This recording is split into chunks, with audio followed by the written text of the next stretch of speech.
नमस्कार दोस्तों, मैं हूं आपका दोस्त विजय विद्रोही। आप मुझसे जुड़ चुके हैं, इसके लिए आप सबका तहे दिल से शुक्रिया। और अगले 8-10 मिनट में आपसे जुड़े रहने की कोशिश करूंगा। तो डॉक्टर किरोड़ी लाल मीणा ने दिल्ली में हथौड़े की चोट कर ही दी। पुराने नेता हैं, वो जानते हैं कि लोहा जब गर्म हो तो हथौड़े की चोट कर दी जानी चाहिए। अब ये जेपी नड्डा से मुलाकात में माना जा रहा है कि लोहा गर्म दिखा डॉक्टर किरोड़ी लाल मीणा को, और एक समझदार नेता को देखते हुए उन्होंने ज़बरदस्त चोट की। अब इससे कौन कौन घायल होगा, किस किस पर असर होगा, राजस्थान की राजनीति में कितना फ़र्क पड़ेगा, राजस्थान की सरकार कितनी हलचल मचेगी, संगठन में कोई किसी तरह का बदलाव आएगा, ये देखना दिलचस्प रहेगा। लेकिन जेपी नड्डा से मुलाकात के बाद आधे घंटे की सुना है मुलाकात हुई, और सुना है कि बाद में उन्होंने कहा पत्रकारों से, मीडिया से, डॉक्टर किरोड़ी लाल मीणा ने, मैंने देखा नहीं इसलिए मैं इसकी पुष्टि नहीं कर रहा, कि कुछ ऐसी बातें हुई हैं जो मैं आपको बता नहीं सकता, या मैं बताना नहीं चाहता बातों को लेकर, कुछ इस तरह की बात कही। तो स्वाभाविक है कि कुछ इस तरह की बात हुई जो कल तक चर्चा में नहीं थी या खुलकर सामने नहीं आ रही थी। क्योंकि स्वाभाविक है, बात तो यही है कि डॉक्टर किरोड़ी लाल मीणा का मन आहत है, दुखी है, मीणा वोटर भी छिटक रहा है, वादा वो पूरा निभा नहीं पाए, दौसा की जनता से वादा नहीं निभा पाए, कन्हैया लाल मीणा से वादा नहीं निभा पाए, प्रधानमंत्री से वादा नहीं निभा पाए। 7 सीटों की बात कही थी, 4 में कांग्रेस जीत गई, 3 ही बीजेपी जीत पाई। अगर इतना सब होता तो फिर ये कहने की क्या ज़रूरत थी कि कुछ ऐसी बातें हैं जो मैं आपको बताना नहीं चाहता। स्वाभाविक है कि कुछ अंदर की बातें हुई।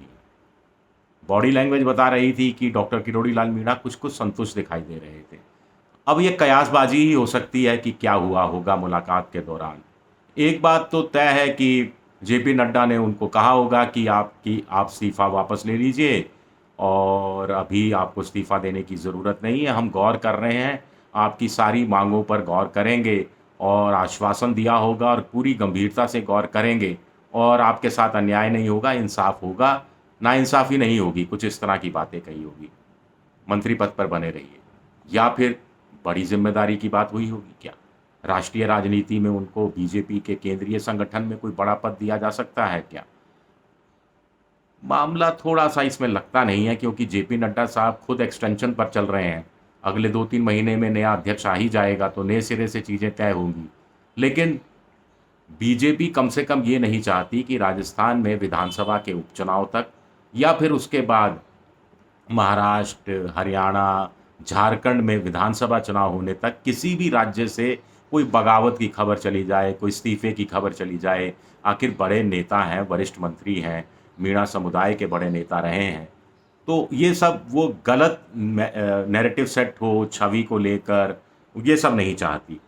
कुछ लोग कहते हैं डॉक्टर किरोड़ी लाल मीणा को अब ये भी कहा जा सकता है कि ठीक है, आप इस्तीफ़ा देना चाहते हैं, राज्य की राजनीति में भी उस रूप में नहीं सक्रिय रहेंगे, तो फिर गवर्नर बना देते हैं कहीं।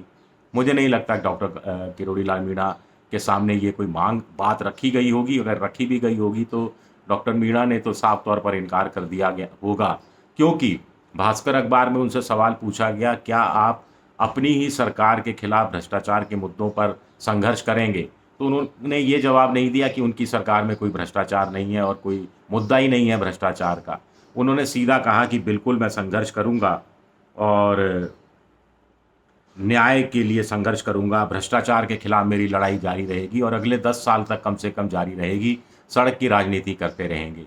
तो ये एक संकेत था। डॉक्टर किरोड़ी लाल मीणा भी जानते हैं कि इससे लोहा को गर्म किया जा सकता है, सियासी लोहे को, और इससे ज़ोरदार चोट की जा सकती है, क्योंकि बीजेपी अफ़ोर्ड नहीं कर सकती। लोकसभा चुनाव में बीजेपी का राजस्थान में आदिवासी वोट बैंक में सेंध लगी, ओबीसी वोट बैंक में सेंध लगी, दलित वोट बैंक में सेंध लगी, राजपूत नाराज़ हुए, जाट नाराज़ हुए, गुर्जर का भी उतना वोट बीजेपी को नहीं मिला जितनी वो उम्मीद कर रहे थे कि सचिन पायलट के साथ नाइंसाफ़ी हुई तो गुर्जर पूरा का पूरा बीजेपी के साथ आ जाएगा, ऐसा भी नहीं हुआ। मीणा वोट भी कांग्रेस का परंपरागत वोट बैंक रहा है बहुत से पॉकेट्स में, जहां पर किरोड़ी लाल की पकड़ नहीं रही है मजबूत। लेकिन इस बार ऐसा भी देखा गया कि मीणा वोट भी दरक रहा है। किरोड़ी लाल मीणा की बात ही नहीं मानी तो फिर किसकी बात मानेंगे मीणा? तो ऐसे में मीणा वोटों को और ज़्यादा नाराज़ करने का जोखिम नहीं मोल ले सकती बीजेपी विधानसभा उपचुनाव को देखते हुए और 3 राज्यों के उपचुनाव को 3 राज्यों के विधानसभा चुनाव को देखते हुए। और फिर ये भी नहीं चाहती कि किसी तरह की छींटाकसी हो, भजनलाल सरकार की कार्यशैली को लेकर कोई नए सिरे से विवाद खड़ा हो जाए। तो बीजेपी के लिए डॉक्टर किरोड़ी लाल मीणा एक लायबिलिटी भी हो सकते हैं, एसेट भी हो सकते हैं, कुछ भी हो सकते हैं। लेकिन राजनीतिक रूप से बीजेपी नहीं चाहेगी कि डॉक्टर किरोड़ी लाल मीणा हाशिए पर चले जाएं। बिल्कुल नहीं चाहेगी। सत्ता में रहें, मंत्री पद का सुख भोगें और जो काम वो कर रहे हैं, करते रहें, उनको कुछ और अधिकार दे दिए जाएँ। डॉक्टर किरोड़ी लाल मीणा का दर्द क्या है? एक सा मंत्रालय दिया गया, काट-छाँट कर दी गई। दूसरा, अपने हिसाब से पीएस भी नहीं रखने दिया जाता। तीसरा, ट्रांसफ़र पोस्टिंग में भी अड़ंगेबाजी होती है। चौथा, नौकरशाही हावी है, अधिकारी भी उनकी नहीं सुनते। कोई फ़ाइल की बात की जाए, नोटिंग की बात की जाए तो सीएस का हवाला दे दिया जाता है या सुधांशु पंत तक बात पहुँचाई जा सकती है, जैसा सूत्र बताते हैं। तो ऐसे में फिर इतना बड़ा कद्दावर नेता, जहां उनके समर्थक भी नाराज़ हैं कि किरोड़ी लाल के साथ अनदेखी हो रही है, ऐसे में उनको चीज़ें छोड़ देनी चाहिए, जनता के बीच में आ जाना चाहिए। तो किरोड़ी लाल मीणा अपनी ज़िंदगी और फिर एक भाई की भी समस्या, भाई जो हैं जगमोहन मीणा, उनको वीआरएस लिया था सरकारी नौकरी से, विधानसभा में टिकट दिलाना चाहते थे, नहीं मिला, लोकसभा में टिकट दिलाना चाहते थे, नहीं मिला। तो कुछ लोग कह रहे हैं क्या विधानसभा के उपचुनाव जो कि टोंक सवाई माधोपुर में और दूसरा दौसा में है, वहाँ वो टिकट दिलाना चाहते हैं। मुझे नहीं मालूम दिलाना चाहते, नहीं दिलाना चाहते। डॉक्टर किरोड़ी लाल मीणा हमेशा इनसे इनकार करते रही हैं। जगमोहन मीणा ने भी इस पर कभी प्रेस के सामने आके कोई वक्तव्य नहीं दिया है। लेकिन बीजेपी आलाकमान तो चाहेगा कि इस बार दौसा या टोंक सवाई माधोपुर से टिकट दे दिया जाए जगमोहन मीणा को और ज़िम्मेदारी दे दी जाए नए सिरे से डॉक्टर किरोड़ी लाल मीणा पर। सांप भी मर जाए, लाठी भी ना टूटे, एक तीर से दो-दो निशाने हो जाएँ, तो कि इससे बेहतर बात क्या हो सकती है? क्या इस तरह की कोई चीज़ हो सकती है? ये भी अपने आप में एक सवाल उठता है। लेकिन कार्यशैली को लेकर भजनलाल शर्मा की कार्यशैली को लेकर पहले भी सवाल उठते रहे हैं, कुछ और नेता भी सवाल उठाते रहे हैं। और भ्रष्टाचार वाली जहाँ तक बात है कि 1100-1200 करोड़ का कथित रूप से उस घोटाले की तरफ या उस नुकसान की तरफ आशंका व्यक्त की डॉक्टर किरोड़ी लाल मीणा ने, जहाँ जयपुर में गांधीनगर इलाके में सरकारी मकान तोड़कर नए सिरे से बहुमंजिला इमारतें बनाई जाने की प्रोजेक्ट था। फिर सीएजी ने जो वेयर हाउस कॉरपोरेशन में गड़बड़ी की बात सामने की थी, इसको ज़ोर-शोर से सामने रखा था। इसका बड़ा हिस्सा कांग्रेस सरकार से रिलेटेड है, लेकिन चूँकि आप सत्ता में हैं, तो वो पुरानी सरकारों ने अगर कुछ गलत किया, तो उसे सही करने की भी तो ज़िम्मेदारी बनती है। जल जीवन मिशन में 20,000 करोड़ के घोटाले की शिकायत की, जिसमें गहलोत सरकार के मंत्री जोशी फँसे भी थे। महेश जोशी, माफ़ कीजिएगा, महेश जोशी फँसे भी थे।